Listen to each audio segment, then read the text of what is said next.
Hi guys, welcome back to our channel How Logical.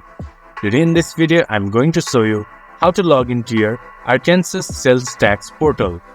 To do so, follow some simple steps with me. First of all, go to your preferred browser and your default search engine. Then search Arkansas sales tax login. Then go to ATAB login page.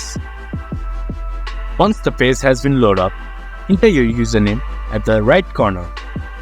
Then enter your password. You can also confirm your password by clicking this eye icon. Once you have confirmed your login credentials, click Login.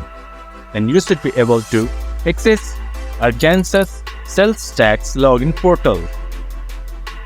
If you have forgot your username or password, you can get help from here. And if you are new to ATAP, you can sign up a new account from here.